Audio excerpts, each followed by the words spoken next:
Welcome back to the show, everybody. Check out these headlines. We have Reserve Bank set to launch a gold-backed digital currency. You're going to want it. We got BRICS in the news, and we got a major investor says we could suffer devastating hyperinflation and the Triffin dilemma. Ripple announces a plan to help 3.7 billion people. What other company's doing that? And we got this throwback, Amazon Web Services. You're going to want it. And a giant leap in e-commerce for the XUMM wallet. Somebody roll that beautiful intro.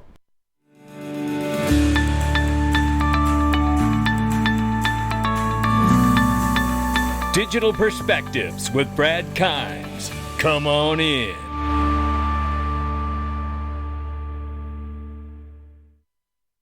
Welcome back to the show, everybody. You can follow us on Twitter and YouTube for exclusive content. Right now, $1.21 trillion market cap for crypto. The market is off by 0.7%. Good afternoon, everybody.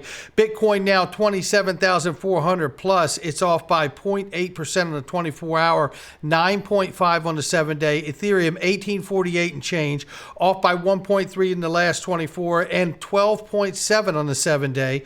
Tether market cap is 81.4 billion plus. We're watching it closely. 46 cents for XRP. We are off by 11.3 on the 7-day, 1.3 of that in the last 24 hours. Look at this. It's Glint. Okay? Glint is amazing. I talk about this all the time, but how many of you have not clicked the link underneath the video yet? Gold is security. Glint is its key. I'm telling you, once you click this, you download the app, you start to really understand that Glint was created to help individuals take control of their assets, control your wealth, control how your wealth is used. There's so much to learn about it, and I tell you something, it is so easy to use to be able to buy and save, send, and spend gold and put your own currency on there if you'd like. But I tell you, I use it to accumulate gold, and should I need to spend it, I can spend it without having to go through the banking system, and it's remarkable. Click the link underneath the video. Check out my sponsor. Central banks think gold is neat too. They've been buying it at a record speed.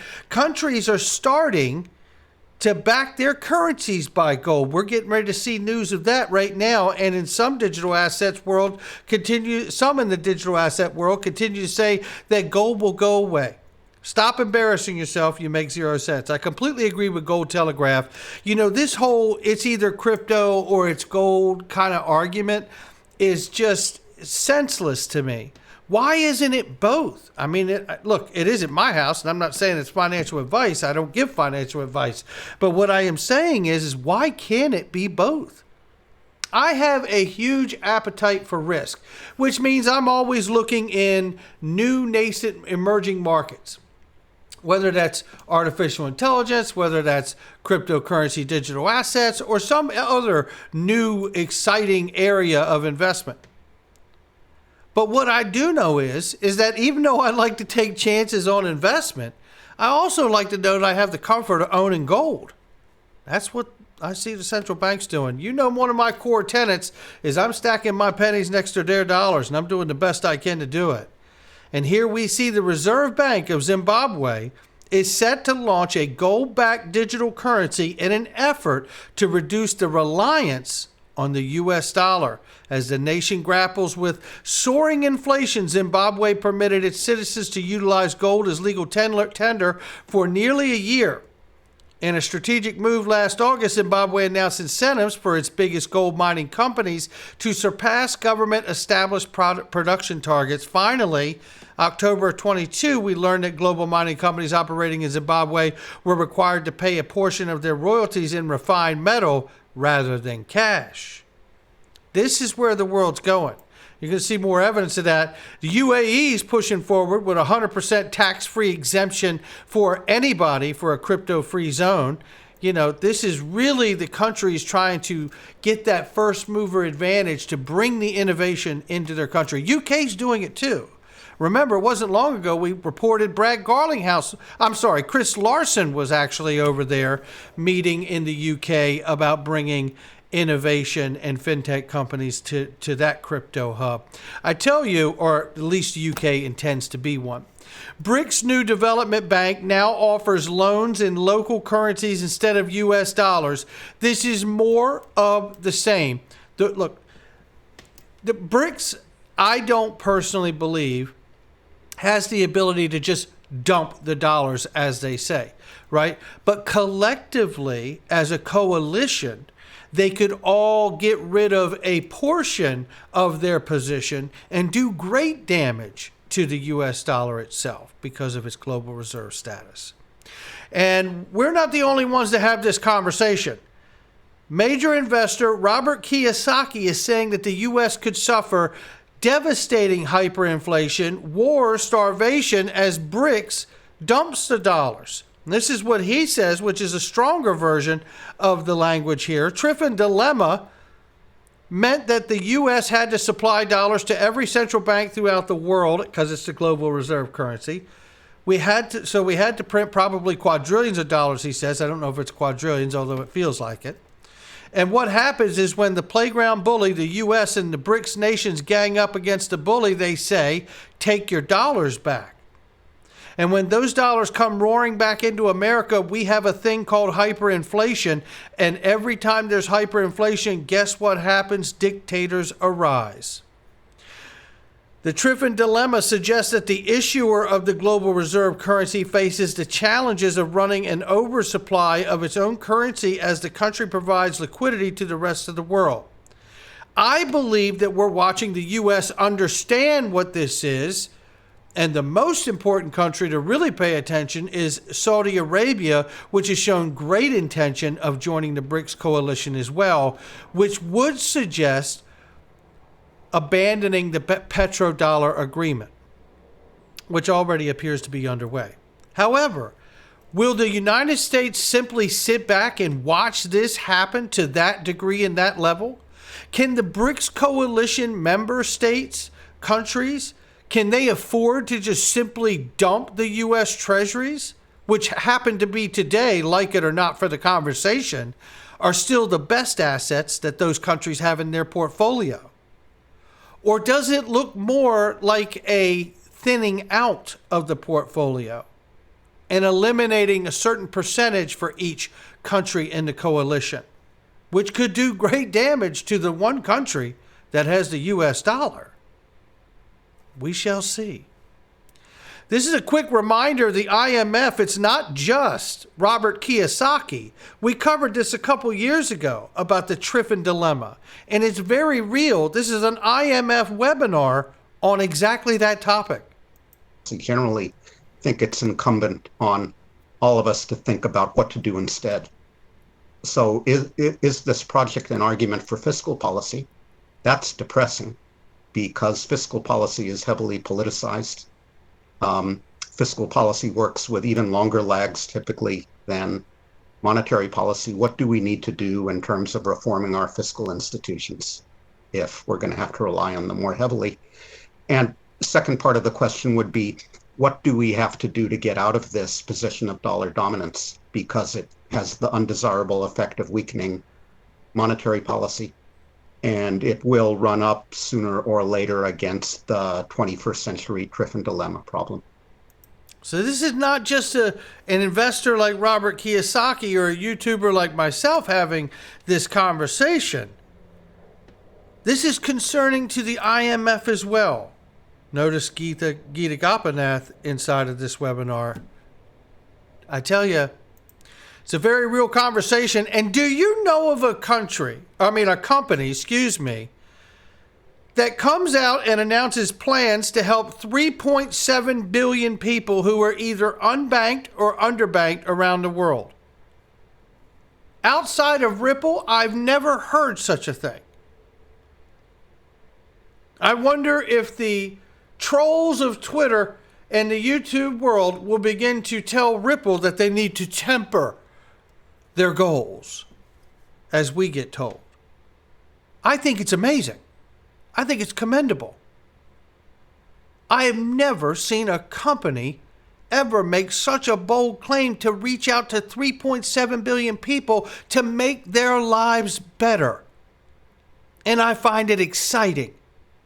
It gives me enthusiasm. I tell you, and I do believe they will make a dent in the universe.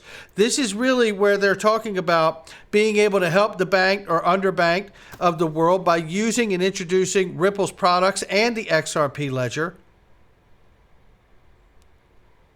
through social entrepreneurs, universities, foundations, companies, various fintechs, and non-government organizations known as NGOs. Partners are currently active in more than 80 countries, and the initiative has already provided $150 million in donations. What are they talking about? Ripple aims to promote a sustainable tomorrow for the cryptocurrency industry.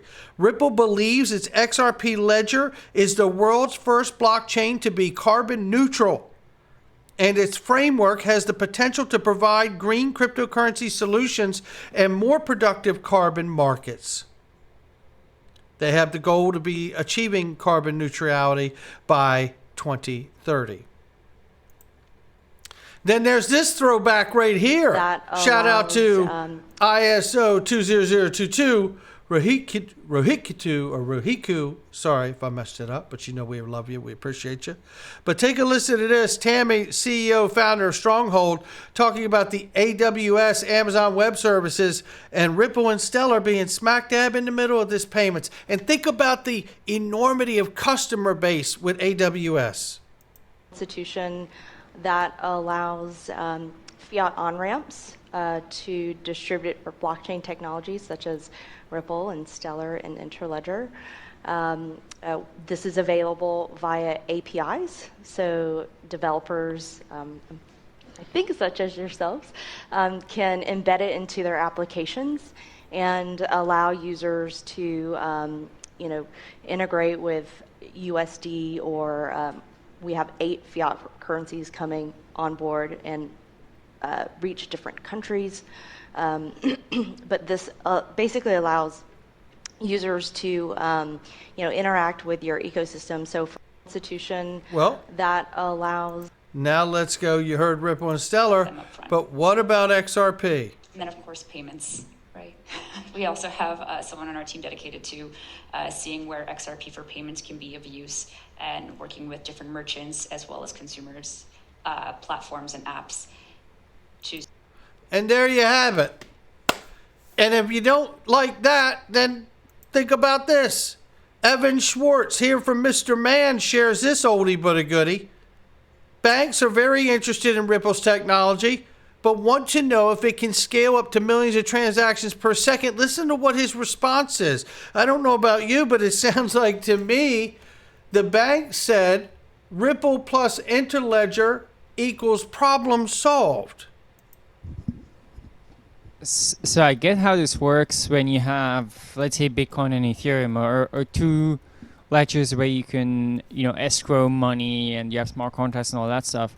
But how would that work if you have something like a bank? Because, even if you have the receipt, for example, that you've given out the money as, connected, let's say, on the Bitcoin network, how can I use that to claim something from a connector from the bank? How does this work with banks? Banks are very interested in adopting this. Basically, Ripple's been working with banks for 2 years now, and part of where the idea for this came out of was banks were very interested in Ripple's technology, but said, if we're interested in this, we want to see how this scales. Like, can we push millions of transactions through this per second? And then they were also concerned about privacy on a public ledger. And so as soon as we came out, so they had come to us with those concerns as we were going to them, and they were like, yeah, we're very interested in adopting your technology, but we have these 2 concerns. And then we came out with Interledger, and they were like, yes, concerns solved. And so now Ripple is basically hard at work while I'm here talking to you, in implementing this in our product suite that we deploy at banks, with the idea that, with the intention that banks will have this capability built in so that they'll be able to recognize these kind of cryptographic conditions and trigger the movement of funds. And there you have that. How about that? And then to add to that, we got this. XUMM makes a giant leap in e-commerce, now integrated with ECWID, right?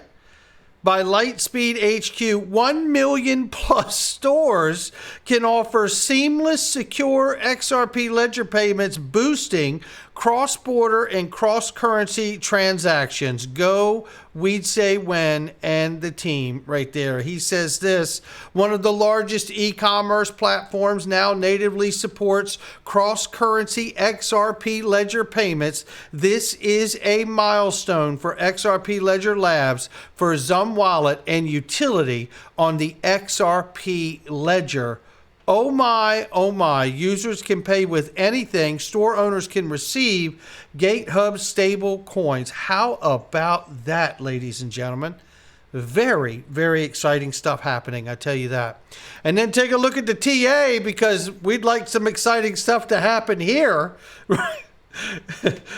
We see that we're currently at the prices we are today. Dark Defender tells us 48.45 cents, and right now, we could see a signal break where we go lower to 42 even, but the third wave validation will be above 55 to 59 cents, and next target after that is $1, he says. And then I like this for fun. This is Eggrag Crypto, who tells us here, sharing the inverse chart. And I love it because the chart says, if you're not watching it, XRP will crash. The below chart is proof about the crashing structure. And people say XRP cannot crash hard. Well, if you look at this very closely, you'll see that this is an inverse chart with the prices going up here in reverse. So he's actually showing this, and then goes on further in the thread here to say, it's coming home, $27, mate. You know, that is something that I look for a target for like my shallow bag position. And it is something that I'm excited about to see happen. I've been through this space quite a bit and not taken a penny of profit either time that it went up. And I will be this time around, because I know it's going to feel really good for me to do so. But with that being said, it's not financial advice from me or anyone else. I'm just sharing my digital perspectives. I'll catch all of you on the next one.